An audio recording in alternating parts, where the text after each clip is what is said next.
Hello, everyone. Welcome to the fourth episode of our coverage of Star Trek Strange New Worlds and Legion of Superheroes Season 2. We are Uncanny Tracks. I am Bob in Cascadia. That is Matt in the Southland. How are you doing tonight, Matt? Doing pretty well, Bob. Once again, I've got to tell you that the Legion of Superheroes episode had no chance in hell. No chance! So that's what you got! I mean, Matt, you're not like some people on Twitter who thought this was a dud episode of Star Trek Strange New Worlds. Oh my gosh, no, this is not a dud episode of Star Trek Strange New Worlds. I can't get past that. Even their arguments are stupid. Like, I don't even acknowledge them at this point. Matt, it's a dud episode, and you get to learn the secret origin of Lightning Lad. I know you've always wanted to know. So when you're saying dud episode, Bob, you're referring to Strange New Worlds episode, correct? Yes. Not Chain Lightning. Okay, making sure. No. Chain Lightning, Stone Cold Classic. I've always wanted to know the secret origin of Lightning Lad. So if it's not obvious to the listeners, we're talking episode 4 of Legion Season 2, Chain Lightning, originally aired on the 13th of October, 2007. Then we'll move on to the new episode of Star Trek Strange New Worlds, Season 2, Episode 4, Among the Lotus Eaters, aired on the 6th of July, 2023. Matt, do you want to walk the listeners through the very complicated, very deep, very exciting plot of Chain Lightning? Sure. So, plot of Chain Lightning, both Lightning Lord and Lightning Lad are haunted by dreams of the loss of Lightning Lass to the Lightning Beast of Corball, as Imperiex tries to harness the power of the lightning storms of Corball. Do you think I had you say lightning enough, or could I have been more creative and thought of a couple more ways to fit that word in there? Let's see, you made me say lightning 1, 2, 3, 4, 5 different times in a single sentence. So, yeah, so that's a whole lot of lightning. Yeah, think of this as a form of speech therapy, Matt. Thanks, Bob. Oh, I don't know how lightning is a speech impediment thing. Lightning, it's really hard to mess that up. There's no S's. I mean, I don't know. That's the way you kind of go up and down on the T into the N. You know, it's rough. It's rough. All right, speech pathologist Bob. Jeez. Were you excited to finally learn the origin of Lightning Lord and Lightning Lad, Matt? Weren't we introduced to the Lightning Beast and Fear Factory last season? You know, I'd forgotten that until you said that. But yeah, there were at least some flashbacks. I don't remember how explicit we saw the Lightning Beast, or if I just mentioned the Lightning Beast to you. But yeah, there was some sort of flashback in that episode. Yeah, they hinted at what happened, but it was not like you didn't know that his sister had vanished. You just kind of knew that they were involved with the Lightning Beast at some point, and that's how he got his powers. Yeah, and so this is like the origin, more or less, of Lightning Lord, Lightning Lad, and Lightning Lass in the comics. And it's one of the few iconic origins of the Legion. Like most of the origin of the Legion people, a lot of them don't even really have origins because they just have their powers because of whatever species they're in, you know? Right. The ones that do, like this one, and I think Ultra Boy, is where he gets eaten by a space whale, because his name is Jonah. Get it? Oh, okay. Yeah, Jonah and the whale. Yeah. So those are the only two I think that are really iconic. There's no version I can remember does Lightning Lass disappear or get, absorbed in the storms or anything. That was an addition for this story, but in some ways it's kind of a necessary addition because she usually doesn't show up in the continuity till well after Lightning Lad. And so I guess they did feel like they needed to explain the interval or explain the gap, as it were. But she shows up again, like in this series. I think she does, but honestly, I don't remember. I mean, she is like young enough that it would be maybe a little weird to have her in the Legion. So I really can't remember. Yeah, because she hasn't aged at all. Yeah. Well, Bob, the Lightning Beasts are pretty cool. You gotta admit that it is something I totally would want to fight in a video game. That seems like a boss. yeah, it'd be a boss. You could have a level where Lightning Lord is the boss and he's commanding a few Lightning Beasts to send at you. There you go. You got to take out Lightning Lord before you can damage the beast. I like it, Bob. I also want to say, Matt, just as a disclaimer, really not enjoying Brainiac 5 this season. Really not enjoying him disrespecting the awesome Shrinking Violet. That made me upset. Oh, that's her name. Okay. I kept looking at her and could not for the life of me remember what her name was, even though she has that fucking violet on her head. I'm kind of on Brainy's side here, Bob. So disrespectful. So disrespectful. I really am. I couldn't remember who she was. Just because Ant-Man 3 was one of the worst movies ever made doesn't mean that all shrinking heroes are bad, Matt. So, Matt, did you have the thought, which I had during this, which is that 1 flashback is fine, but 2 is excessive? Yeah, what they need here is like a previously on Legion of Superheroes. Well, I don't really think they do. And I guess they do want to show like both Lightning Lord and Lightning Lad being tormented by the memory, but maybe they could like show them like both waking up at the same time from the same dream, something like that. Yeah, but then they'd have to write in like 30 more seconds of plot. No, like you. Oh, I see what you're saying. Haha. Groan. Well, Matt, one thing they could do to fill those 30 seconds is I do really like the idea that Superboy X, the most distant, unemotional guy on the team, keeps getting unwillingly confronted with the emotions of everyone else. That seems like a good gimmick for like a ongoing subplot, Yeah, I mean, he's so kind of just to himself and a dick. But everybody wants to share their emotions with him. I would really like to see Nicolas Cage as like an adult Superman X in the Gunverse. Make that happen. Huh. I mean, after how bad The Flash did, do you even think there's going to be a Gunverse? Oh, yeah, there'll be a Gunverse. Yeah, probably there will be. But man, The Flash did really badly, which makes me happy. Yeah, and then Blue Beetle is just up to get shot down. I'm sorry, but that movie's going to get killed. I feel like I haven't even seen trailers for it. Yeah, they haven't put anything out. Like, they've just been putting out, like, basic shit. They really shouldn't have announced the Gunverse till after Aquaman. I don't know. I guess they had to go ahead and, like, get stuff together. Isn't it supposed to be out this month? August. Oh, okay. I was wrong. Next month. I had July in my mind for some reason. So, Matt, I will say that Lightning Lad does famously lose his arm in the comics, too. Although it's much cooler in the comics because he's fighting the space Moby Dick, which is awesome. But you do have to give it to the cartoon that his replacement arm, his metal arm, his robot arm, it's much more extreme in the cartoon. You got to give it to them. Yeah, he's got like this really bulky rocket shooting arm thing that like changes. He basically has Blue Beetle's arm. Yeah, you get the feeling that he's so excited about it, he'd be willing to cut off his other arm to get another one. Oh, yeah. But it's so much more extreme than when Arsenal lost his arm in Young Justice. Yeah. Arsenal's his robot arm is like very skinny, as befits him, I feel like. Yeah, it looks like it just like shoot like crossbow darts and stuff. This dude's, I'm telling you, Lightning Lad's got like X-Force level gun type arm going on here. Yeah, it's a cable arm. Arm. Cable arm. That's a good way to describe it. Cable arm. This is a comic book trope, Bob, though. Like, that happens a lot. Like, they want to... What's the losing the arm or getting... Yeah, losing an appendage. Just like... That's how they try to up the ante. They just make somebody lose their appendage.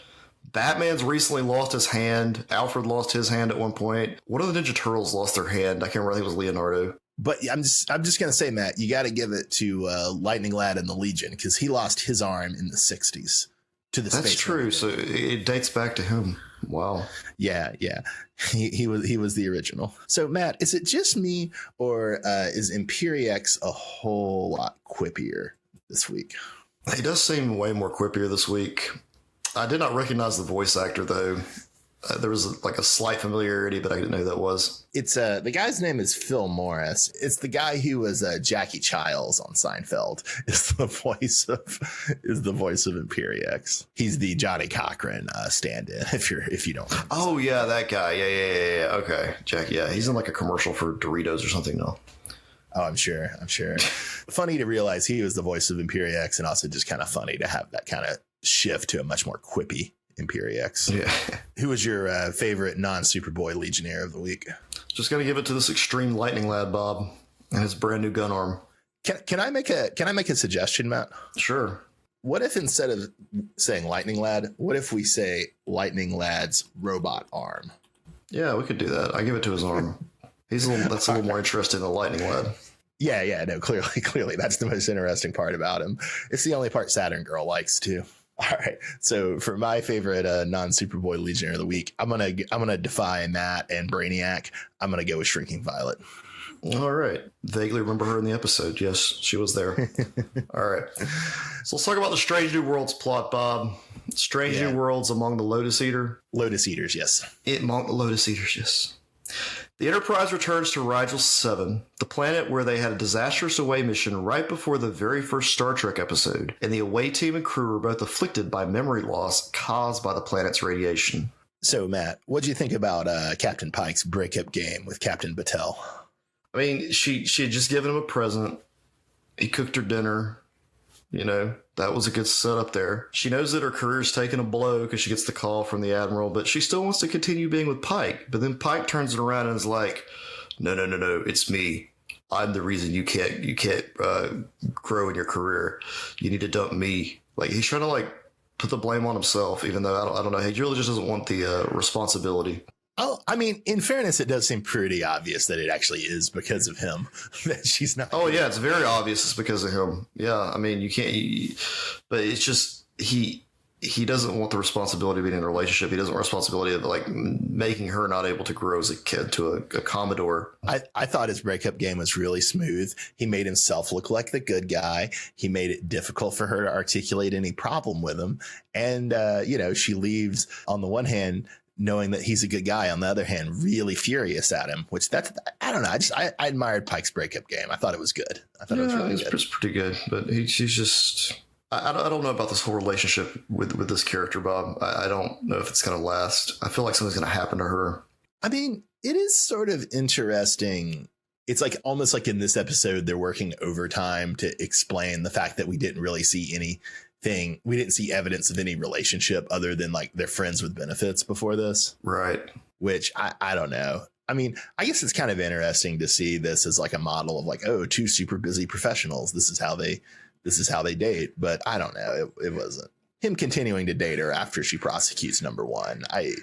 Does feel a little wrong, right? Yeah, I mean, after the trial, you figured they wouldn't be together anymore. But yeah, this just solidified the relationship. And now I have a feeling she's going to like blow up her starship's going to blow up at some point. I don't think the show would do that because I think that would be too hacky. He's going to watch it blow up. I think that would be too hacky. I think they might go another direction to like create conflict between him and her and maybe make her kind of play like the role of the Admiral, maybe. Oh, that's a good idea. But I could be wrong. Maybe the Cuyahoga is not long for this world. Yeah, I think the Cuyahoga is just going to explode one day. He's going to be like, no, and then he's going to take revenge on whoever blew it up. That's going to be like a whole 2-part episode. So, Matt, at work, do you ever find yourself in a similar position to Ortegas where you're really enthusiastic for the job in contrast with everyone else like Pike, Mabinga, Noonien Singh, and Spock? Yeah, I was really like upset that Ortegas didn't get to beam down. Like, she was so excited. She even had like the hat because she had done some research on what these people really look like. She really is excited about being part of Starfleet and doing those away team things. You just wanted to let her do it. Damn. My thing with Mbinga, though, is like, when did he become like we talked about this in the other episode? I thought he was going down there because he takes the super soldier serum and he was going to do that again. Well, no, they sort of establish in the premiere that like he was at a bad front on the Klingon War. And so he's pretty experienced, I think, with combat, more experienced than he would like to be. Yeah, I just don't want to turn him into like this like Dr. Worf character where he's always like fighting and not doing the doctor stuff. Well, I mean, at least they're still having him angst about it, you know? Yeah, there's some angst. He does complain about it because he doesn't want to have to go down there and like fight people. Yeah. So I don't blame him. So, Matt, I mean, you're a doctor. So at first I was sad that the Enterprise was returning to Rigel 7 because do you remember that late 90s Marvel Star Trek comic Early Voyages? I went and looked it up last night and read like the first issue and shot myself in the head. So oh, you hated it that much? It was not that. It was just kind of weird. I don't know. It wasn't my cup of tea. Well, I really like that series. I read some of it back when it was coming out, and then I read they have an omnibus collection. I think it only ran for like 17 issues. There's like an omnibus collection of it. I read maybe 8 years ago. But yeah, for people who don't know, it's a late 90s Marvel series, telling the adventures of Pike and Spock et al. And they do a whole issue about like the loss of the yeoman on Rigel 7. And it's a really good issue. I was kind of sad to see it erased. But honestly, when the yeoman, who's now Zach Wynn, he's an Irish guy in the early Voyages comic. But now when Zach Wynn shows up and makes himself king of Rigel 7, honestly, that is cooler than what the 90s comic did. Yeah, for those who were interested in looking at it, it's called Star Trek: The Early Voyages. Yeah, I already said that. Yeah. Oh, sorry. Yeah. It's written by Dan Abnett and Andy Lanning, whom I really like, who created the team that would become the movie Guardians of the Galaxy, and also did a really good run on the Legion in the, I guess, the mid-aughts, early aughts. I just was not impressed with the first issue. Maybe I should try to read a couple more. I don't think it's like a transcendent series. It's just I liked it. I'm fond of it. It's non-canon. Oh, no, Star Trek side products are always non-canon, Matt. It's so non-canon. But like Star Trek is not Star Wars. Everything is non-canon in Star Trek. That's not meaningful. It's so non-canon, Bob. I just don't like it. That stupid John Hickman comic. Sorry, that stupid John Hickman imitation comic you had me read. That's also. Yeah, I'll give you that, Bob. You're good. Like it's everything is non-canon in Star Trek. It's not a meaningful distinction. So maybe that's what makes Star Trek so much cooler than Star Wars for some people. They're more purist about just being the movies and the TV shows as opposed to the video games and the comics and the novels and the toys. Oh yeah, that makes sense. Yeah, because you have to keep up with so much. Yeah. It is kind of confusing. It is kind of confusing, certainly. I do have to say, man, that them having like a whole episode about a caste system that's built on social amnesia, it's a very cool, very original series style idea. I really enjoyed it. Yeah, like we were saying earlier, like this episode really checked all the boxes for the original series episodes. You had an away team led by the captain. You check. You got bad guys, a former Starfleet officer who rules a group of locals in a castle. Check. Captain solves the problem with his fist. Check. I mean, it's old school Star Trek, Bob. Yeah. It was great. You got to love the castle. You got to love the fist fights. And I just don't get how people cannot enjoy this. Like, I just don't get it. Yeah, surprisingly, a lot of people are saying this is the weakest episode of this season so far, which isn't really a bad thing. We've had some really strong episodes, but it's also not a bad episode by any means. I would still say I think in some ways the premiere is the weakest episode, but there were a few things in the premiere that I didn't quite love. So I guess I stand out a little in that respect. We do get to see Druggy Uhura after Chapel injects her with something, which was pretty funny. And Ortegas is like, I'll take her to Midbay. Anything to get off that bridge, bro. Anything to get off that bridge. Yeah, she's always up on the bridge. She wants to get out, stretch her legs. We also have a great moment of basically Spock is just reduced to repeating on the bridge, emotions are not facts, which, I think that's a good lesson for all of us Americans. We should all listen to that. That should be like our mantra. You should make your students recite it 3 times at the beginning of each class. So I do appreciate Strange New Worlds only using characters when they need to.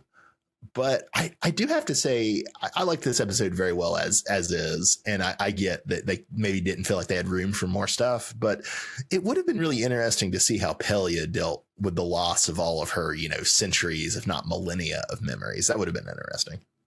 Yeah, like how did they miss that opportunity? That's weird, because that's a really good idea. It just seems like it would be right there. So, Matt, did you have any complaints about them violating the Prime Directive in getting rid of the meteor that was causing the space amnesia?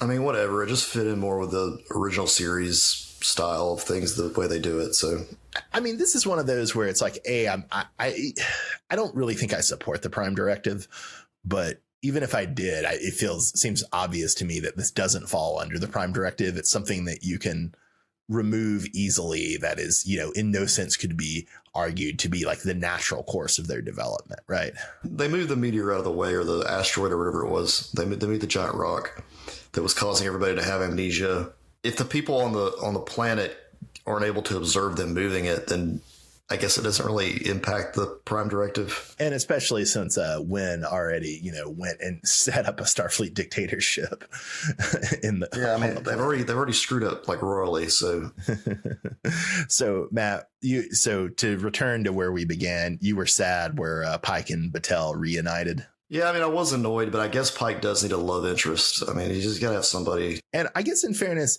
Batel doesn't officially say they're dating. She basically just says she wants to hook up and see where it goes. Yeah, I get this reminds me of Sinclair at the beginning of Babylon 5, like that kind of relationship. When he has her the reporter. All right, Matt, who was your character of the week for Among the Lotus Eaters? My character of the week, Bob, goes to Pike, and that is for parting his hair on the opposite direction to blend in when he beams down to the planet. So original series, Matt. So original series. It really is. I'm going to go with Wynn. He was fun. I liked a couple of his lines. Like, he tells Pike kind of exasperatedly, it figures you'd start a revolution. And then later he's making fun of him for believing that lame totem story. Both of those were pretty good. He was a good villain. We don't ever have to see him again. The Cuyahoga is shipping him off to prison. But, he wouldn't be a bad antagonist if he does show up again. I could get down with that. He's interesting. But Bob, that goes episode of the week, obviously goes to Among the Lotus Eaters. Matt, I'm shocked, but I also have to agree. It goes to Among the Lotus Eaters.